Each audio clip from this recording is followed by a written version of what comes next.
इस कहानी की शुरुआत में हम रात के वक्त पर कुछ लोगों को देखते हैं जो कि दोस्तों चाय की टपरी पर बैठकर चाय वगैरह पी रहे थे कि तभी कुछ ही देर के बाद उसी रास्ते से एक लड़की निकलने की कोशिश कर रही थी।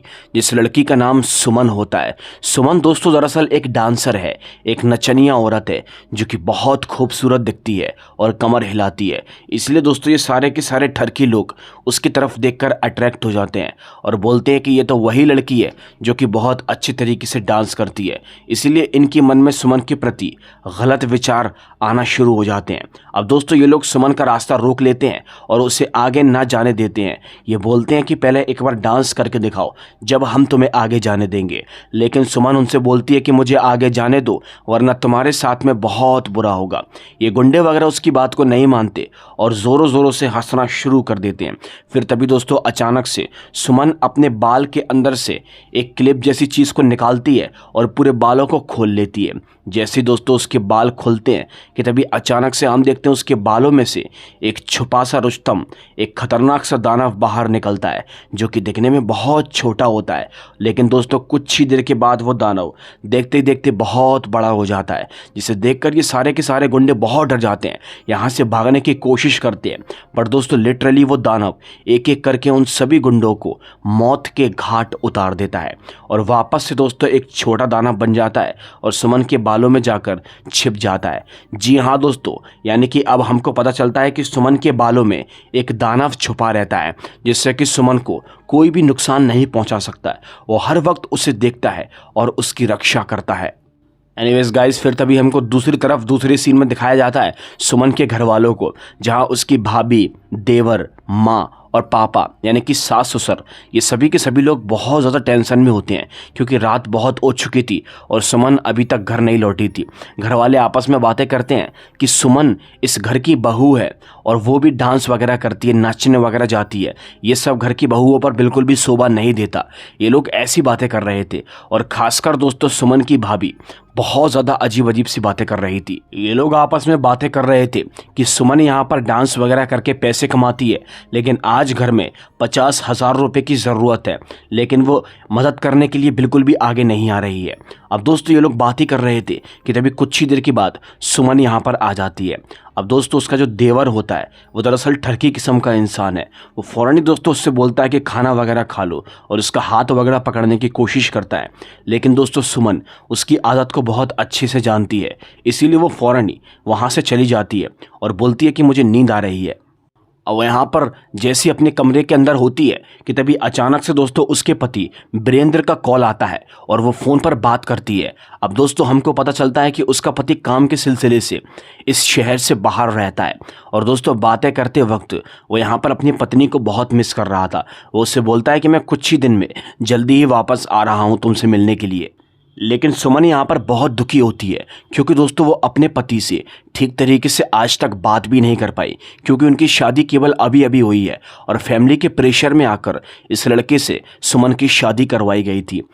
अब यहाँ पर सुमन बोलती है कि परिवार में 50,000 रुपये की ज़रूरत पड़ रही है, लेकिन मैं वो पैसे नहीं दे पा रही क्योंकि मुझे मेरी म्यूज़िक एल्बम शूटिंग के लिए वो पैसे की ज़रूरत है। लेकिन यहाँ पर दोस्तों वीरेंद्र सुमन से बोलता है कि तुम्हें वो पैसे वगैरह देने की कोई ज़रूरत नहीं है। अगर घर में तुमसे कोई पैसे मांगे तो मेरा नाम ले देना कि मैंने मना कर दिया है। पर दोस्तों इसी के बाद ये यहाँ पर कॉल को कट कर देती है और वहीं दूसरी तरफ हम देखते हैं यहाँ पर सुमन के देवर की पत्नी या कह लो कि उसकी भाभी यहाँ पर आ जाती है और दोस्तों उससे 50,000 रुपये की डिमांड करती है और बोलती है कि घर में उन पैसों की ज़रूरत है तो मैं आगे आकर मदद करना चाहिए। लेकिन सुमन ये पैसे वगैरह देने से साफ साफ मना कर देती है, जिसके बाद उसकी भाभी गुस्से से यहाँ से चली जाती है। एनीवेज गाइस, अब तभी हमको रात के वक्त का सीन दिखाया जाता है। गई रात को हम देखते हैं सुमन आसानी से यहाँ पर अपने कमरे के अंदर सो रही थी कि तभी अचानक से उसकी भाभी दोस्तों फ़ौरन यहाँ पर आती है, उसके कमरे के अंदर चुपचाप से प्रवेश करती है और उसकी अलमीरा की चाबी को उठा लेती है, चूँकि दोस्तों वो चोरी करना चाहती है। अब वो दोस्तों फ़ौरन ही अलमीरा तक पहुँच जाती है। अलमीरा को ताला खोलकर वो फ़ौरन ही उसकी तिजोरी के अंदर देखने की कोशिश करती है कि आखिर उसमें कितने पैसे रखे हुए हैं और दोस्तों वो फ़ौरन ही उसकी तिजोरी खोलकर उसमें से 50,000 रुपये चुरा लेती है और जिसके बाद वो यहाँ से चली जाती है। लेकिन दोस्तों सुमन तो ये सब नहीं देख पा रही थी, बट उसके बालों के अंदर जो दानव छुपा हुआ है वो ये सब कुछ देख लेता है। फिर तभी हमको अगले ही सीन में दिखाया जाता है सुमन की यहाँ पर आंख खुलती है। वो उठती है तो वो देखती है कि उसके बाल अचानक से खुले हुए थे। ये देखकर वो बहुत शॉक हो जाती है और तभी सामने की ओर उसकी नज़र पड़ती है, उसकी अलमीरा खुली हुई थी। वो जैसी वहाँ जाती है, तिजोरी को चेक करती है, समझ जाती है कि उसके पैसे चुराए गए हैं और वो ये देखकर भी समझ जाती है कि ये पैसे किसने चुराए हैं। इसीलिए दोस्तों वो फ़ौरन अपनी भाभी के कमरे के अंदर जाती है और अपनी भाभी के पास जाकर उससे पूछने की कोशिश करती है कि आखिर तुमने मेरे पैसे क्यों चुराए। लेकिन दोस्तों उसकी भाभी साफ साफ मुकर रही थी कि मैंने तुम्हारे पैसे नहीं चुराए। और तभी उसकी भाभी सुमन को यहाँ पर ज़ोर से धक्का देती है, जिसके बाद दोस्तों सुमन के बालों से वो क्लिप गिर जाती है और दोस्तों उस शैतान को बहुत बुरा लगता है। इसीलिए वो दानव फ़ौरन ही सुमन के बालों से बाहर निकलता है। वो अपने हाइट को बहुत बड़ा कर लेता है और दोस्तों ये जो सुमन की भाभी होती है वो दानव उसको नुकसान पहुंचाने की कोशिश करता है और एक पंच उसके अंदर मारता है, जिसके बाद वो छोटी हो जाती है और दोस्तों वो दानव उसे जान से मारकर ख़त्म कर देता है। और उसे मारने के बाद वो दानव वापस से सुमन के बालों के अंदर आ जाता है। अब तभी यहाँ पर अगली सुबह होती है। अगली सुबह सुमन के देवर की यहाँ पर आँख खुलती है। वो उठता है तो वो अपनी पत्नी को नहीं पाता। ये देखकर वो बहुत शॉक हो जाता है और जैसे ही बेड से नीचे उतरता है तो दोस्तों उसे एक छोटा सा मंगलसूत्र दिखाई देता है। और दोस्तों ये मंगलसूत्र किसी और का नहीं बल्कि उसकी भाभी सुमन का होता है। इसलिए दोस्तों वो सोचता है कि आखिर उसकी पत्नी कहीं सुमन के कमरे के अंदर तो नहीं, और वो फ़ौरन ही दोस्तों सुमन के कमरे के अंदर चला जाता है। और जैसे ही दोस्तों उसके कमरे के बाहर जाता है तो वो झांक कर देखता है कि सुमन अपनी कमर में चैन पहन रही थी। इसीलिए वो फ़ौरन ही चुपके से उसके करीब जाता है। दोस्तों वो चुपके करीब जाकर उसे गलत तरीके से छूने की कोशिश करता है और ये सुमन को बहुत बुरा लगता है। सुमन उससे बोलती है कि तुम यहाँ से चले जाओ और मेरे कमरे में तुम क्यों आए। तभी दोस्तों वो अपनी पत्नी के बारे में पूछना चाहता है। वो पूछता है कि आखिर मेरी पत्नी कहाँ चली गई, लेकिन दोस्तों सुमन इसके बारे में उसे कुछ भी नहीं बताती और फ़ौरन ही यहाँ से भाग जाती है। अब सुमन इस घर से बाहर निकलकर फ़ौरन ही अपनी डांस क्लास जा रही थी कि तभी दोस्तों अचानक से वो रास्ते में जब जा रही थी तभी दोस्तों उसका देवर दोबारा किसी से पकड़ लेता है। जी हाँ दोस्तों, और बार बार उससे एक ही सवाल कर रहा था कि मेरी पत्नी कहाँ चली गई। फिर वो उसे उसका मंगलसूत्र दिखाता है और बोलता है कि ये तुम्हारा मंगलसूत्र मुझे मेरे कमरे के अंदर से मिला है, जिसका मतलब ये है कि तुम मेरे कमरे में ज़रूर आई थी, बता दो मेरी पत्नी कहाँ चली गई। लेकिन सुमन इसके बारे में उसे कुछ भी नहीं बताती। फिर तभी अचानक से दोस्तों उसके देवर के रंग रूप बदल जाते हैं और वो बोलता है कि तुमने मेरी पत्नी को मार दिया, चलो अच्छा ही किया, वैसे भी मुझे उसके साथ में रहने में कोई मज़ा नहीं आता, मैंने जब से तुम्हें देखा है मैं तुम्हारे तरफ अट्रैक्ट हो चुका हूँ। ये बोलकर दोस्तों वो उसे गलत तरीके से छूने की कोशिश करता है। सुमन उसे दूर हटाती है और फ़ौरन ही अपने बाल में से वो क्लेचर जैसी चीज़ को निकालती है, जिसके बाद उसके बाल खुल जाते हैं और तभी दोस्तों उसके बालों से वही खतरनाक सा दानव बाहर निकलता है। वो दानव पहले तो छोटा होता है, फिर तभी देखते ही देखते वो दानव धीरे धीरे करके बहुत बड़ा हो जाता है। वो दानव दोस्तों जैसे ही बड़ा होता है तो दोस्तों वो सुमन के देवर को बड़ी ही बुरी तरीके से मार देता है और उसे जान से मारकर ख़त्म कर देता है और वापस से सुमन के बालों में जाकर समा जाता है।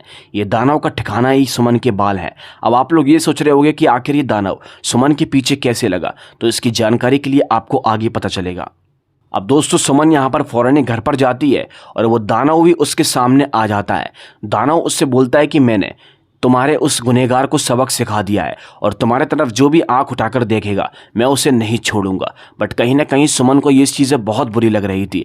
अब अचानक से दोस्तों सुमन की सास कमरे के बाहर आती है और दोस्तों सुमन के साथ में उसी दानव को देख लेती है, जिसके बाद वो पूरे घर के अंदर हंगामा मचा देती है कि उसकी बहू डायन है, वो एक दानव के साथ में रहती है, ये वो फलाना दिखाना। और दोस्तों सभी के सभी लोगों को यहाँ पर वो इकट्ठा कर लेती है। लेकिन यहाँ पर उसका पति उसे समझाने की कोशिश करता है कि ऐसा कुछ भी नहीं है, हमारी बहू एकदम ठीक है। लेकिन सुमन की सास बोलती है कि आज दूध का दूध पानी का पानी हो जाएगा। वो फ़ौरन ही अंदर से सुमन को पकड़कर लेकर आती है और उसके बालों से ज़ोर से उस क्लेचर को निकालती है, जिसके बाद उसके पूरे बाल खुल जाते हैं। बट हैरानी की बात तो ये है वो शैतान वो दानव बाहर नहीं निकलता, क्योंकि वो अपनी मर्जी से बाहर निकलता है और जब सुमन को कोई नुकसान पहुंचाता है जब बाहर निकलता है। उसकी सास ये देखकर बहुत शौक हो जाती है। फिर तभी दोस्तों उसकी सास फ़ौरन ही सुमन के बालों में हाथ डालना शुरू कर देती है, जिसके बाद वो जो छुपा हुआ दाना होता है वो यहाँ पर दोस्तों उसकी सास के हाथ को बुरी तरह से पकड़ लेता है और उसे मरोड़ देता है, जिसके बाद दोस्तों उसे बहुत तकलीफ होती है और सुमन की सास यहाँ पर ज़मीन पर गिर जाती है। वो जैसी यहाँ पर गिरी थी कि तभी अचानक से दोस्तों सुमन का पति यानी कि उस औरत का बेटा यहाँ पर आ जाता है, क्योंकि वो बाहर से अभी जस्ट अभी आ रहा था। वो जैसे अपनी माँ को इस हालत में देखता है तो बहुत शौक हो जाता है। उसकी माँ को फ़ौरन यहाँ पर बेड पर लिटा दिया जाता है और यहाँ पर वो अपने बाबूजी से बोलता है कि मेरी पत्नी सुमन के ऊपर बेमतलब में इल्ज़ाम लगाए जा रहे हैं। वो कोई डायन नहीं है, उसके ऊपर कोई आत्मा का वास नहीं है, ये सब कुछ एक अफवाह है और भ्रम है।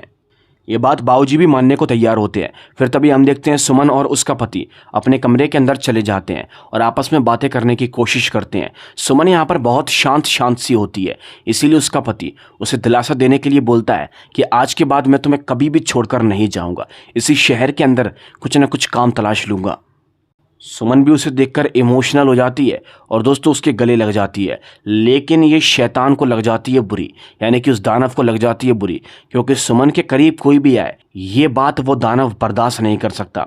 इसीलिए दोस्तों अब यहाँ पर क्या होता है, सुमन का पति एक गलती कर देता है और उसके बालों में से उसी क्लेचर को निकाल देता है, जिसके बाद उसके बाल खुल जाते हैं और तभी दोस्तों वो छोटा सा दानव उसके बालों से नीचे उतर जाता है, लेकिन देखते ही देखते बहुत बड़ा हो जाता है और सुमन के पति को नुकसान पहुंचाने की कोशिश करता है और सुमन को ही उसके बालों के ज़रिए बांध देता है और उससे बोलता है कि ये मत सोचना मैं तुम्हारी मदद कर रहा हूँ तो मैं बहुत अच्छा हूँ, लेकिन एक बात को याद रखना, तुम्हारी मदद करने के साथ साथ मैं तुमको नुकसान भी पहुँचा सकता हूँ, इसीलिए मेरे सिवा किसी और के बारे में सोचना भी मत, मेरे अलावा तुम्हारे कोई और करीब नहीं आ सकता। ये बात वो दानव सुमन से बोलता है।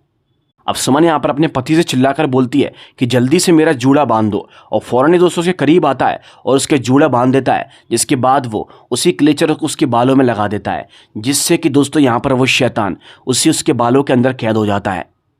अभी ये सब बातें उसके पति को नहीं पता कि आखिर ये दानव कौन है क्या है, इसीलिए यहाँ पर वो अपनी पत्नी से पूछने की कोशिश करता है। फिर तभी सुमन बाहर जाकर उसे सारी बातें बताती है। सुमन उससे बोलती है कि काफ़ी साल पहले की बात है, शादी से पहले मैं और मेरे बॉयफ्रेंड एक जंगल के किनारे, मतलब एक जंगल जैसी सुनसान सी जगह पर मिलने के लिए गए हुए थे। मेरा बचपन से ही सिंगर बनने का सपना था और हम वहाँ पर यही बातें कर रहे थे कि आखिर मैं सिंगर कैसे बनूंगी, कि तभी अचानक से हमें वहाँ पर एक दानव दिखाई दिया जो कि यह दावा कर रहा था कि मैं सुमन को सिंगर ज़रूर बनाकर रहूँगा। इसीलिए मेरा बॉयफ्रेंड उसकी बातों में आ गया और उस दानव ने मेरे बॉयफ्रेंड को मारकर उसके शरीर के अंदर प्रवेश कर लिया। मतलब कि अब जो भी मेरा बॉयफ्रेंड चाहता था वो ये दानव करने को तैयार था और इस दानव ने फैसला किया कि ये मेरे बालों के अंदर रहकर मेरी रक्षा करेगा और मुझे मेरी मंजिल तक पहुंचाएगा, यानी कि एक सिंगर, एक डांसर बनाएगा, पैसे वाला बनाएगा। उस दानव के आते मेरी ज़िंदगी में काफ़ी सारे चेंजेस हुए। अब कोई भी मर्द मुझे आंख उठाकर नहीं देख सकता था और साथ ही साथ मुझे मेरे काम में भी तरक्की मिल रही थी, लेकिन अब पानी इतना सर से ऊपर हो चुका है कि मैं अपने पति के भी करीब नहीं आ सकती। अब यहाँ पर दोस्तों उसका पति उससे बोलता है कि हम ये सब कुछ ठीक कर देंगे और इस दानव को दोबारा किसे भेज देंगे, लेकिन सुमन उससे बोलती है कि अब कुछ भी ठीक नहीं हो सकता। जी हाँ दोस्तों, सुमन यहाँ पर अपने बालों से उस क्लेचर को निकालती है। वो दानव दोस्तों फ़ौरन ही एक बार फिर से यहाँ पर प्रवेश करता है। वो दानव दोस्तों यहाँ पर सुमन से बोलता है कि मैं तुम्हारे पति को मारूंगा नहीं, लेकिन इसे कैद करके रखूंगा हमेशा हमेशा के लिए। इसलिए दोस्तों वो दानव फ़ौरन ही सुमन के पति को शक्तियों के ज़रिए छोटा कर देता है और अपने साथ लेकर सुमन के बालों में ही चला जाता है। अब यहाँ पर सुमन के माइंड के अंदर एक आइडिया आता है जिससे कि वो इन सब से छुटकारा पा सकती है। सुमन दोस्तों फ़ौरन ही वहाँ से निकलकर वही एक अजीब सी जंगल जैसी जगह पर जाती है। वो जंगल जैसी जगह पर जाकर अपने बालों को खोलकर उसी दानव को यहाँ पर प्रकट करवाती है और दोस्तों उसी दानव के सामने वो यहाँ पर कुछ करने वाली थी। उसके हाथ में एक चाकू होता है और वह चाकू के ज़रिए अपने सारे बालों को उड़ा देती है, यानी कि काट देती है, क्योंकि दोस्तों ये दानव उसी के बालों के अंदर रहता है और जब उसके बाल ही नहीं रहेंगे तो ये दानव कहाँ रहेगा। दानव उससे बोलता है कि तुम मेरे साथ विश्वासघात कर रही हो, लेकिन सुमन उसकी एक बात को नहीं मानती और फ़ौरन ही अपने सारे बालों को उड़ा देती है, जिसके बाद दोस्तों उस दानव का अंत हो जाता है, क्योंकि अब वो सुमन के साथ में नहीं रह सकता और साथ ही साथ दोस्तों सुमन का पति सही सलामत छूट जाता है।